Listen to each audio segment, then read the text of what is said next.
Coming up on the RMAC Showcase, a dramatic comeback. Are you kidding me? Colorado Mesa starts off the season with a thriller. Speaking of starting the season, the Mavericks volleyball team is off to one of their best ever starts. The soccer teams have new coaches. We'll also have the unlikely journey of goalkeeper Brandon Bumpus, who went from coach to player. The RMAC All Sports Cup resides in Grand Junction. We'll visit with the president and the AD. And we'll catch up with Jake Edmiston, who still hopes to catch on with the Super Bowl champs. That's all ahead on the RMAC Showcase. Welcome to the RMAC Showcase, coming to you from Stoker Stadium in Grand Junction. I'm Eric Danner. The Colorado Mesa football team kicking off their season here at home against Dixie State. The Mavs are picked number 5 in the preseason coaches poll, but head coach Russ Martin, now in his 3rd season in Grand Junction, is hoping for a much better season than that. The Mavs were fired up for their opener, and what better way to start things off than the opening kickoff. DJ Hubbard takes it 95 yards for the touchdown. Some of the fans weren't even in their seats yet. Mesa up 6-zip. Second quarter, after the sun sets, Eric Kaiser scrambling. Ball is tipped, and grabbed by Daniel Rankin. An amazing catch off 2 Dixie defenders. CMU leads 16-7. Then here comes Dixie State. Hayden Gavitt to Dalton Grosskreut. He goes 61 yards. He gets 2 touchdowns on the night. Dixie takes a 27-23 lead in the 3rd quarter. Marcus Cross had a big night for Mesa. The sophomore from Pine Creek High School in Colorado Springs had 10 tackles, including 2 quarterback sacks. 4th quarter, Kaiser, who had 339 yards passing, finds Daniel Purse in the corner of the end zone. Mavs down 2. They go for 2. Kaiser to Steven Lindquist, another great catch. We're tied at 34. Dixie gets a field goal, Mesa down 3. Kaiser, looking like a magician, somehow escapes and finds Lindquist wide open. It's all up to Ryan Sheehan, who missed 2 field goals in the 4th quarter from 27 and 23. Not this time. The freshman connects from 40. We go to overtime. CMU gets the ball first. It's 4th and goal. Jerry and Dennis gets in. Dixie must now score a touchdown to keep overtime going. Gavitt, looking for the end zone, instead finds Dustin Rivas. The redshirt freshman gets the big interception. Mesa wins 44-37. What a way to start the season. We knew it was going to be a challenge. They are a physical football team, and it took its toll. We have a couple guys that may be out for the season on stuff, but I'm so dang proud of our guys. You know, DJ took that opening kickoff and really kind of established that we have a chance to be a big play and an explosive team.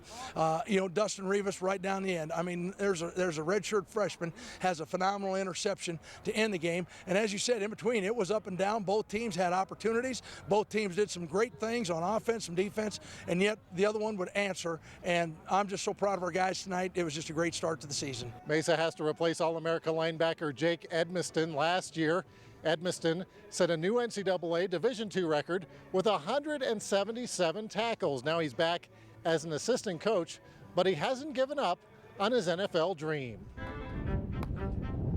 Last year, Jake Edmiston was a tackling machine, so he got to work out in front of pro scouts in Pueblo.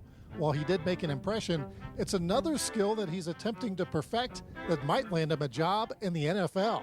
I was one of those guys that could naturally kind of do it, so I had a good coach in high school that worked with me on it, and then came here and I got to work under Coach Dameron, and he really helped me out and made me a lot better. For 4 years, Edmiston did double duty as a long snapper and linebacker. After attending a long snapping camp in Arizona, Edmiston would get his chance. The last day of the draft, coming into the last couple rounds, and like I say, I knew I wasn't a guy who was really looking to get drafted. I was just looking to get a shot in a camp, and the Seattle Seahawks called me, coming, like I say, I think it was about the 7th round, and said that I was someone they would like to bring in for their rookie minicamp. Edmiston jumped at the opportunity to play for the Super Bowl champs. By all accounts, he had a good shot to be invited back for training camp until the last practice. It was actually going to be about 2 hours before my flight was going to leave. Practice was winding down. I tried to blitz off the edge, trying to turn the corner on a tackle, and I took a little bit of a block on one of my shoulders and planted with my left leg, and it just kind of gave out on me. Like I say, it was kind of a freak deal. Jake tore his ACL, ending his NFL chances for now, but he did have a fallback plan. and gave his old coach at Mesa a call. He's a young man that can be a phenomenal coach. And so when he had the injury, we definitely started working to put things together to get him here, helping us coach this fall. He's just a young man that you love having in the program, and he's going to be a tremendous coach. He's going to be a tremendous dad. He's going to be just a tremendous person in any community he's a part of. But all of us are still hoping that he gets that opportunity at the NFL level. For now, Jake is helping coach the linebackers and long snappers, as well as helping out in the athletic office. Jake truly does have a tremendous skill, and I think he's going to have an opportunity to use that even at the next level. I'm open to any change, any position, whatever role I can fill to fit a team, I'm open to. So whether that's linebacker, long snapper, or any capacity, I'd be more than honored to do it. The Colorado Mesa volleyball team has high expectations this year. The Mavericks are picked number 2 in the RMAC, and some coaches say they should make a run at the RMAC championship this year. Mesa getting an early season test, playing at the Premier Challenge in Denver. Heading into the Premier, Mesa was still looking for respect, a 4-0 record with a 12-0 mark in sets that included a win over a top 5 team on their floor. The Mavs taking on number 5 ranked Central Missouri, match played at Regis, and CMU keeps their hot streak rolling. Abby Ney gets the winner in the first set. She had 12 kills in the match, hitting at a .450 clip. Mavs win 25-22. Second set, another close one. Jordan Moody sets up Casey Ball, who had 11 kills. It's another 25-22 win for Mesa. Third set, match point for CMU. Moody to Ball again. It's a sweep of the number 5 ranked team in the country. Mesa moves to 5-0 on the year. We're finding a way to get digs in crunch time. I think that's the big thing. I mean, we had 78 digs in that match. I mean, if we can get 78 digs in a 3-game match, we're going to be in pretty good shape no matter who we're playing. It was really exciting. Our pins were doing a great job of terminating while the middles and stuff were setting tempo, and defense just did a great job. I think we all just this year we're a lot more motivated. We've been with each other for a long time. All the years up to this year has kind of been like a building up year, and now we're all like, okay, it's time to go. That night, Mesa taking on host Regis, and this would be a barn burner. Third set, Melissa Hess throws down the kill. She had a team-high 18. Mavs stave off elimination, down 2-1. Fourth set point for Mesa. Aaron Perez gets the service ace. Mavs win 25-23. We go to a deciding fifth set. You play to 15, but have to win by 2. Match point for Mesa. Regis keeps it going. Samantha Mangseth, that ties things up at 14. This match keeps going and going. High drama. Match point again for Mesa. Mary Schroeder of Regis responds. It's tied at 22. Match point now for Regis, and they close it out. What a match. 24-22. It counts as non-conference. The following week, the Mavs get revenge in conference, sweeping the Rangers 3-0. Still ahead on the showcase, the Colorado Mesa women's soccer team begins a new era. Coming up next, an interesting combination of goalkeepers, and we talk with CMU President Tim Foster. You're watching the RMAC Showcase. You're the Mavericks, the inquisitive ones, the creative ones, the analytical ones. And we are a university that's at the forefront of experiential and integrated learning. It's an innovative approach that delivers a richer academic experience. And that makes us Mavericks, too. And the celebration is on for Mike Dunlap. The Skyhawks celebrate a second national title in program history. And the winner of the 2006 Harlan Hill Trophy as Division II College Football Player of the Year is Danny Woodhead from Chadron State. ASU, ASU, ASU. What do we got? To compete for a championship in stadiums full with cheering fans and families. To give back. To say thank you for your support. To learn, grow, and prepare for the future. Ask any NCAA student athlete what they want, and this is what they'll tell you. Ask these student athletes, and they'll say with pride, I chose Division II.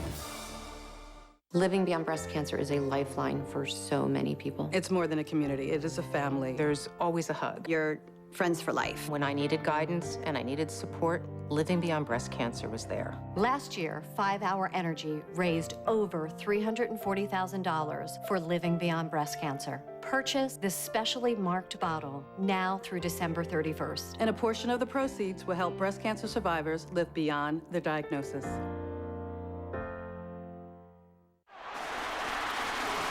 Right up the middle, first down. Got a man! Touchdown! And keeps it. Got the first down. Down inside the 10. Zone Evans caught for a touchdown. Breaks it. He scores. On its way. And it's intercepted. Touchdown! And he's got a man wide open. There he goes! The move on to line. One man to beat. And he does it.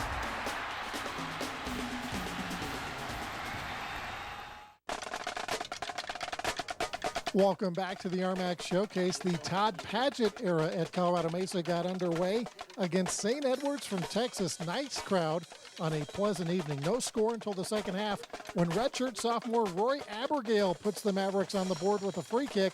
CMU leads 1-0. Later in the half, the Mavs with an opportunity. Alan Hernandez to Nestor Escobar. Back to Hernandez. He's there to knock it in for the second goal. Mesa leads 2-0. The defense makes it stand up. Micah Conrads with 3 saves. The Padgett era begins with a 2-0 win. It feels good, you know, as a new coach, you know, really you want to get the first one under your belt, and the earlier you can get it, of course, the better. In Durango, the Jason Clare era begins for the women's soccer team taking on Midwestern State of Texas. Sarah Pope makes a quick move to the middle and fires away. Game is tied at 1. Mesa down in the second half when Darian Weigert scores from way back. Tremendous goal ties up the game at 2, and that is how they finish a 2-2 tie. The Colorado Mesa men's soccer team is picked second in the RMAC this year. A big reason for that is because of their goalkeeping, as Mesa has 2 goalkeepers who have received a lot of accolades over the years. Colorado Mesa goalkeeper Micah Conrads is a big man on campus, literally. At 6'5", Conrads is an imposing figure in the net. Last year, he was the RMAC goalkeeper of the year with a 0.84 goals against average. But he might not be the most decorated goalkeeper on his team. One day I came home and had a voicemail from the U.S. national team. It was almost a dream, almost. Backup goalkeeper Brandon Bumpus, once upon a time, was the keeper for the U.S. under-23 national team. A star at Mullen High School in Denver, Bumpus went to Division I, North Carolina State. It was always a dream to play in the ACC. And NC State offered me a good scholarship, playing time my freshman year, and hopped on it. But things didn't work out at NC State. Bumpus left the school and returned home to Denver. He did several odd jobs, including working as a barista. Then he started coaching youth soccer. At first it was just, you know, make money, support family, you know, try and get us through some times. And then it was, started coaching with a young youth club out there and got spotted by one of the assistant coaches for the Rapids. And he was like, you know, you're really good at this, and brought me in part of his program, and from there, things just took off. Eventually, Bumpus was spotted by former Mesa coach Josh Pittman, who convinced him to coach his goalkeepers in Grand Junction. He started out as a coach, but Bumpus still had a few years of eligibility left, and he couldn't resist the opportunity to play again. I was 23 or 24, but I felt like I was 50-something, you know, and just knees, back, everything was terrible. I came in, I was just out of shape, you know. I hadn't played for 5 years, so there's a difference between being able to run and being able to play a 90-minute soccer game in goal. It was a switch for starting keeper Conrads, whose former coach was suddenly his competition for minutes. I just saw it as a challenge, as something that I needed to raise myself in order to meet that challenge of him being an amazing player, and I just need to raise my level of play so that if I wanted that spot, I need to raise my level of play so that I could continue to start. The result helped the Mavericks win their first ever RMAC tournament last year.